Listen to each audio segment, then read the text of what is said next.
За сайн байна уу? За өнөөдөр докторийн сургалтын экосистемд нөлөөлж буй чанарын асуудлыг шүтээсийн жишээн дээр танилцуулахаар бэлдлээ. Энэ судалгааны үндэслэл маань болохоор ерөнхийдөө докторийн сургалт нь судалгаанд суурилсан. За тэгээд өөрөө судалгаа суурьтай их сургууль гэх байгууллагын стратегийн хамгийн гол хөдөлгөгч хүч байгаад байдаг.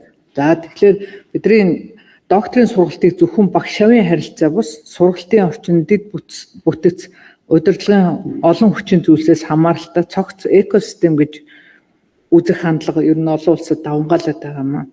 За тэгэхээр өнөөдөр болохоор шүтээсийн хувьд бол тулгамдаад байгаа асуудал маань за идэхгүй докторантуудын эзлэх хувь буюу нөгөө drop out докторантуудын хувь өндөр. За суралцах хугацаа нь бол тодорхой үндэслэл нь тодорхойгүйгээр хэд сунжрах. За зарим хөтөлбөр бол олон одоо хэдийгээр өнөөдөр шүтээст 60 хөтөлбөрөөр докторийн эсэлт авч байгаа ч гэсэн зарим хөтөлбөрүүдийн хувьд олон жил докторийн сургалтын элсэгчгүй байх гэдэг ийм асуудлууд бол тулгараад байгаа юм. За тэгэхээр энэ нь нэгсэндээ бидний хувьд өнөөдөр яг энэ үнэхээр докторийн боловсролд суралцж байгаа докторт суралцж байгаа оюутнуудад ерөнхийдөө сэтгэл ханамж хэр байна вэ гэдэг дээр үндэслээд энэ судалгааг хийсэн юм. За тэгэхээр судалгааны гол зорилго нь болохоор шүтээсийн докторантуудын үнэлгээнд тулгуурлаад экосистемийн чанарт нөлөөлж байгаа гол хүчин зүйлсүүд буюу хүчин зүйлс болох удирдагч багш, байгууллагын дэмжлэг, судалгааны дэд бүтэц, академик ёс зүй, ажлын ачаалал, хувь хүнээс шалтгаалж байгаа саад бэрхшээл гэх мэтчлэнгээр эдгээрийг энэ хүчин зүйлсийг бол тодорхойлох. За эдгээр хүчин зүйлсийн нөлөөгөөр бий болоод байгаа сургалтын чанар маань докторантуудын ерөнхий сэтгэл ханамжид хэрхэн нөлөөлж байна гэдгийг эмпирик өгөгдөл суйрлан шинжилгэхэд оршиж байгаа юм. За тэгээд докторийн сургалтын туршлага гэдэг нь туршлага дээр ирэх юм бол бид нар олон тооны латин төвсгчээр буюу 70 төвсгчээр илэрхийлэгдэх харилцан уялдаатай өвлийн ойлголт байгаа учраас бид нар энэ дээр өвлийн шинжилгээнд partial least square structural equation моделийн буюу бүтцийн шинжилгээний загварчлалыг ашиглаж байгаа юм. За судалгааны ажлын онолын үндэслэлийн хувьд болохоор ерөнхийдөө онолын хувьд бол сүүлийн үеийн судалгаанууд докторийн сургалтын чанар нь өөрөө эцсийн үр дүн биш, харин сургалтын орчин, байгууллагын зохион байгуулалт, дэмжлэгийн нөлөөгөөр бүрэлдэж улмаар докторантуудын ерөнхий сэтгэл ханамжид нөлөөлдөг ийм 100 хувьсгч юм а гэдгийг харуулж байгаа. За энэ дээр 100 хувьсгчийн хувьд болохоор бидний сургалтын чанар гэдэг бол яг дангаараа өөрөө докторийн боловсролын чанарыг тодорхойлоод байгаа зүйл, сэтгэл ханамжийг тодорхойлж байгаа зүйл биш. Тэнд сэтгэл ханамжид нөлөөлж байгаа 100 хувьсгч юм а гэдгийг одоо тодорхойлохыг зорьсон. Арга зүйн хувьд болохоор бид нар бүтцийн тэгштгэлийн загварыг ашигласан. Тэгээд энэ онолын хүрээнд ер нь бол шүтээс маань судалгаан суурилсан их сургууль болох ийм стратегийг хэрэгжүүлэх зорилгоор одоо олон жил докторийн сургалтын сургалтыг бодлогын түвшинд бол хөгжүүлж ирсэн. За гэсэн хэдий ч нөгөө шүтээсийн докторийн сургалтын экосистемд системийн түвшний хүчин зүйлс нөлөөлж байна гэдгийг дараах юм судалгааны асуултаар гаргаж ирж таамаглалт төвчүүлсэн. За тэгэхээр судалгааны асуулт нь бол докторийн сургалтын экосистемд хүчин зүйлс нь сургалтын чанарт хэрхэн нөлөөлдөг вэ гэдэг. За үүн дээр бол удирдагч багш болон мэргэжлийн дэмжлэгийг хэлж байгаа. За хоёр дахь асуулт нь бол докторийн сургалтын чанар нь докторантын ерөнхий сэтгэл ханамжид нөлөөлөх үү гэдэг байдлаар за ийм одоо схемээр харуулж байгаа юм. За тэгээ энэ дээр ерөнхийдөө удирдагч багшийн болон мэргэжлийн дэмжлэг буюу саппорт нь бол сургалтын чанарт хэр зэрэг нөлөөтэй байгаа. За зөвлөх болон мэргэжлийн дэмжлэг маань болохоор мөн адилхан сургалтын чанарт хэр нөлөөтэй байна вэ? Бидний нөгөө яригадаад байгаа сургалтын чанар гэдэг маань докторантуудын сэтгэл ханамжид нөлөөлж байгаа 100 хувьсгч болж гэнэ үгүй гэдгийг тодорхойлохыг зорьсон. Тэгэхээр судалгааны арга зүйн хувьд бол докторийн судалгааны хүрээнд сургалтын орчин, академик дэмжлэгийн тогтолцоо, саад бэрхшээл гэдэг эдгээрийг илэрч байгаа сургалтын чанар, докторуудын ерөнхий сэтгэл ханамжийн хоорондын хамаарлыг тодорхойлохоор ийм тоон судалгаа хийсэн. За тэгээд тоон судалгаан дээр үндэслээд бид нар нэг агшны буюу кросс секшнл загвартаар судалгаа хийгээд за судалгааныхаа хамрах хүрээг шүтээсийн 165 докторантыг одоо докторантаар хязгаарлаж байгаа. Судалгаанд хамрагдсан. За судалгаанд тухайн хугацаанд докторийн сургалтанд албан ёсоор бүртгэлтэй, идэвхтэй болон идэвхгүй төлөвтэй байж байгаа бүх докторантуудыг хамруулахыг бол зорьсон. За оролцогчдыг болохоор санамсаргүй төврийн аргаар сонгож авч асуулгыг бол цахим хэлбэрээр мэйлээр илгээсэн байж байгаа. Тэгээд ирүүлсэн хариултуудаас дутуу бөглөгдсөн болон лог зөрчилтөө, давхурдсан хариулт гэх мэтчлэнгээр эдгээр давхурдлуудыг хасаад шалгуур хангасан хүчинтэй 165 докторантын өгдөл дээр судалгааг бол хийсэн. Өгдлөө цуглуулахдаа бид нар өгдлийг бүтцлэгдсэн санал асуулгын аргаар цуглуулсан. Судалгааны санал асуулгыг Qualtrics захим платформ ашиглан боловсруулад системд байршуулсан. Асуулгын холбоосыг захим шуудангаар докторантуудад хүргүүлсэн. Тэгээд бидний энэ ашигласан Qualtrics платформ болохоор асуулгын лог гурсгалыг оновчтой зохион байгуулах, хариултыг автоматар бүртгэх, мэдээллийн нууцлыг хангах, за өгдлийг экспортлох боломжтой байсан. Санал асуулгын болохоор сургалтын нөхцөл, туршлагыг олон талаас нь үнэлэх зорилготойгоор нийт 10 бүлэгтээ 142 асуулттай.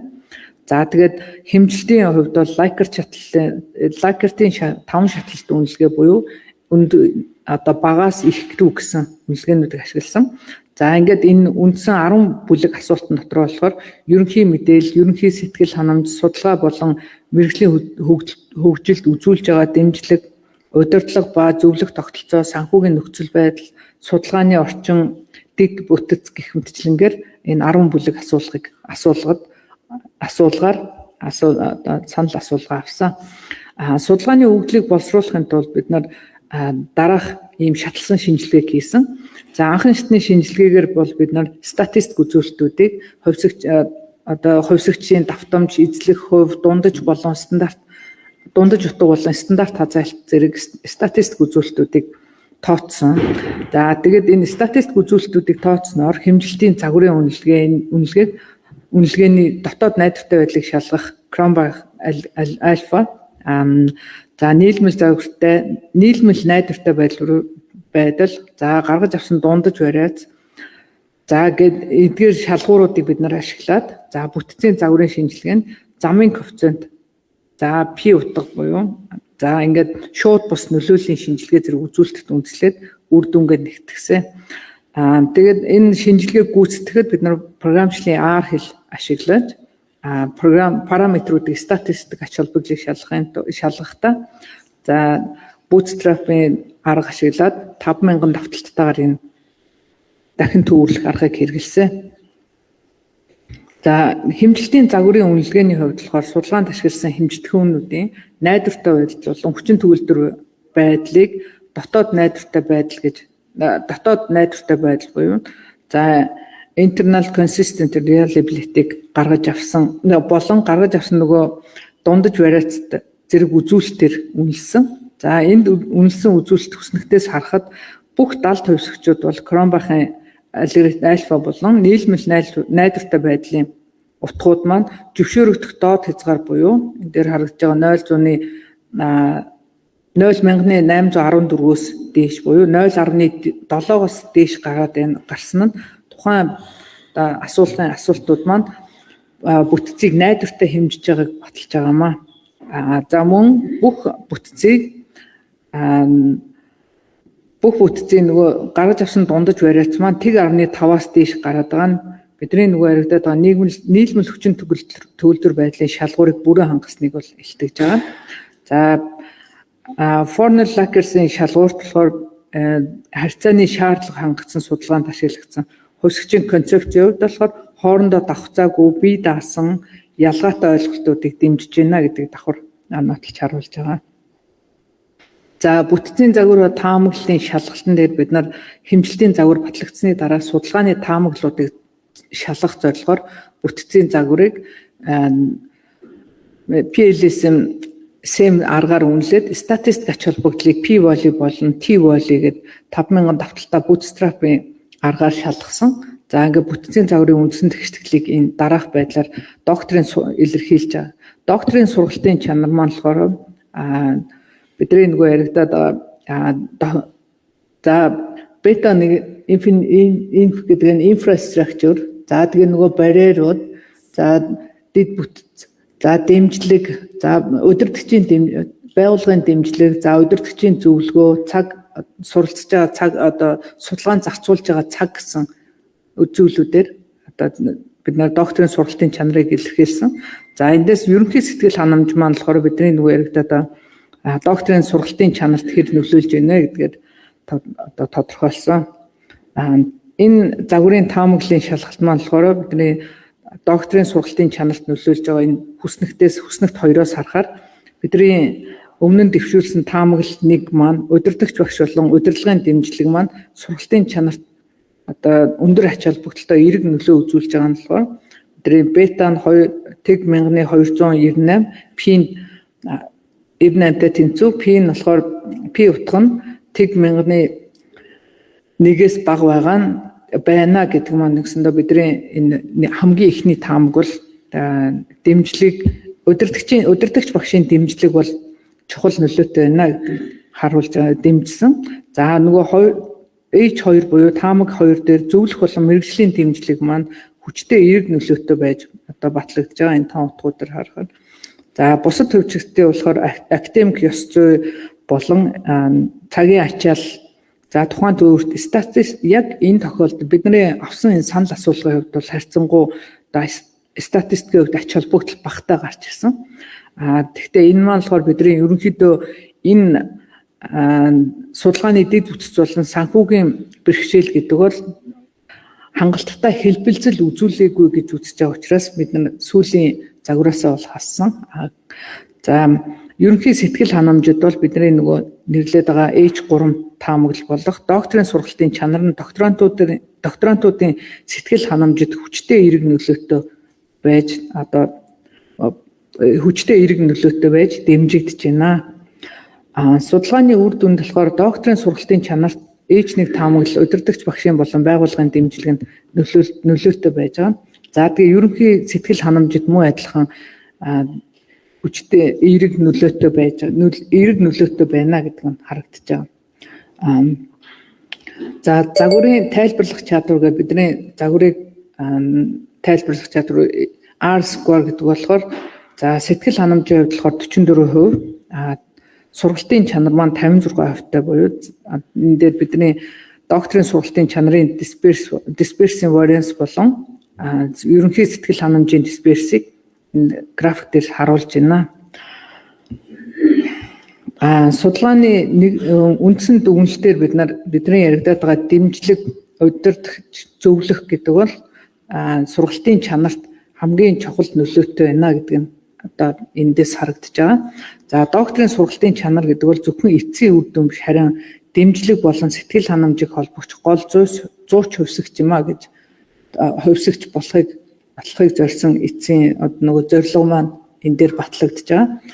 Тэгээд эндээс бидний ерөнхийдөө бол сургалтын чанар гэдэг бол докторантуудын ерөнхий сэтгэл ханамжид зууч хувьсагч хэлбэрээр одоо байж оролцдог юм байна гэдэг бид нар эндээс энэ судалгааны үр дүнгээс харж болж байгаа. Энэ судалгаанаас дараах хэдэн зөвлөмжүүдийг гаргасан. За эндээс бидний нөгөө удирдагч багшийг чадваржуулах, үнэлэх гэдэг энэ бол чухал юм байна. Бидний докторантуудын сэтгэл ханамжид удирдагч басны чадвар хамгийн чухал байна гэдэг нь чухал нөлөөтэй байна гэдгийг харуулж байгаа. За тэгээ ажлын гүйцэтгэлийг зөвхөн төгсгсөн докторантын тоогоор биш, харилцаа, чиглүүлэх ур чадвар, санал шүүмжийн чанараар нь давхар үнэлдэг болох нь зүйтэй юм а гэж.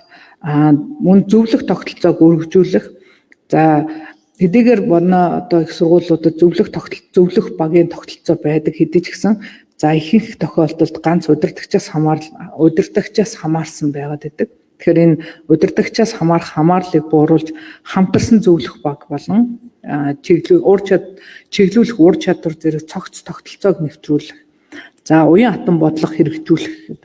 Ажиллангаа суралцлагт онцлог тохируулан лаборатори номын сангийн цагийн хуваарийг уян хатан болгох, тэтгэлэг болон цагийн боломжоор дэмжих гэдэг дэмжих нь зүйтэй юм а гэсэн зөвлөмжүүдийг бол гаргаж ирсэн. Яг үндсэн гол дүгнэлт нь болохоор гол үр дүн маань шалтгаан ба үр дагавар гэдэг. Удирдагч багшийн чиглүүлэг болон байгууллагын дэмжлэг нь сургалтын чанарыг бүрдүүлдэг хамгийн чухал хүчин зүйл бөгөөд үүгээр дамжин докторантын сэтгэл ханамжид шууд бүр хүчтэйгээр нөлөөлдөг юм байна. За бодлогын чиглэл буюу хандлагын өөрчлөлт гэж сургуулийн удирдлагууд зөвхөн материаллык орчин физик дэд бүтцийг сайжруулахаар хязгаарлах бус багш докторантын харилцаа сэтгэл зүй болон мэргэжлийн дэмжлэгийн зөөлөн тогтолцоонд онцгойлон хөрөнгө оруулах шаардлагатай юм аа гэж. За цаашдын судалгаанд болохоор саяны загвараас хасагдсан дэд бүтэц болон санхүүгийн бэрхшээл гэдэг бол докторантуудад ижил тулгардаг систем чанартай нийтлэг асуудлууд байгаад байгаа. Тэгэхээр эдгээр далд хүчин зүйлсийг цаашид тоон бус чанарын судалгааны аргаар гүнзгийрэн судлахаар бол зорж байна. За ингээд анхаарал хандуулсанд баярлалаа.